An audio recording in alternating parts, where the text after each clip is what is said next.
ప్రస్తుతం Johnny master వ్యవహారం తీవ్ర చర్చనీయాంశం అవుతున్నదంట సోషల్ మీడియా అంతటా. రెండు తెలుగు రాష్ట్రాలని కుదిపేస్తున్నదంట ఈ వ్యవహారం. అయితే దీని మీద కొన్ని పుకార్లు అయితే ఇప్పుడు ఉట్టుకొస్తున్నాయి. అదేందనంటే ఇక పుష్ప 2 సెట్లనే బాధితురాలు జానీ మాస్టరు గొడవ పడ్డారని, ఇక దానికి గాను నిర్మాత సద్దుమనుగు చేసిండనే పుకార్లు షికార్లు కొడుతున్నాయంట. మనకి ఇప్పుడు ఎటకేలకు మన పుష్ప హీరో అయిన అల్లు అర్జున్ సుకుమార్ పేర్లు ఇట్లా వార్తలకు వస్తున్నాయంట. అయితే దీని గురించి ఇప్పుడు ఎట్టకేలకు పుష్ప నిర్మాత అయిన మన రవిశంకర్ స్పందించిండంట.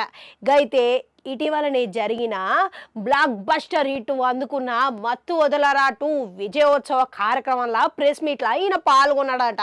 అయితే ఓ విలేకరి ఈయనని ప్రశ్నించిండంట. ఆయన ఏమని అడిగిండంటే, ఇక పుష్ప 2కు సంబంధించిన ఓ పుకారు బయటకు వస్తున్నది. గది ఏందనంటే, ఇప్పుడు ప్రస్తుతం జానీ మాస్టరు వివాదం అనేది మస్తుగా గరం ముచ్చటగా మారిన సందర్భంగా ఇక పుష్ప 2లనే గిట్లా పుకార్లు వస్తున్నాయి, దీనికి సంబంధించిన గొడవలు అయినాయి, ఇంకా మీ సమక్షంలోనే అయినాయి అనే పుకార్లు వస్తున్నాయి.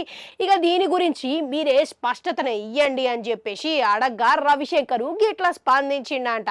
ఇక జరిగినదంతా చూస్తుంటే గినక అది అలా వ్యక్తిగతంగా ఉన్నది అని మాత్రం అర్థమైతేనే ఉన్నది ఆయన చెప్పుకొచ్చిండు. కానీ ఈడ అసలు పుష్ప 2 యాడికెళ్ళి వచ్చింది, ఇక దానికి సంబంధమే లేదు.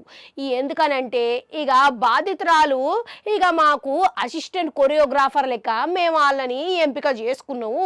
ఇక ఆమె పేరు గిట్లా ఇక ముందుగా ఇడదల వేసిన పాటలు అన్నిట్లా ఉంటుంది, కావాలంటే చూసుకోరి. ఇక ఇప్పుడు మిగతా 2 పాటలు గిట్లా షూటింగ్ జరపాల్సి ఉన్నది, ఇక దానికి గిట్లా అన్ని పాటల గిట్లా ఇక ఆమెని ఎంపిక చేసుకున్నాం పని చేసేటందుకు అని అన్నాడు. ఇక మిగతా 2 పాటల గిట్లా ఇక వచ్చే నెల 15 తారీఖు వరకు పూర్తి చేస్తామని చెప్పుకొచ్చిండు. అయితే ఈడ ఇంకో విషయం ఏంటంటే, జానీ మాస్టర్ ఒక స్పెషల్ పాట గిట్లా ఆయననే చేయాల్సి ఉన్నది. కానీ ఇక గది గిట్లా షూటింగ్కి పోవాల్సి అని మొదలు పెట్టాలి అని అనుకున్న సమయంలో గింతలనే గీరాచ మొదలాయే అనుకుంటా చెప్పుకొచ్చిండు.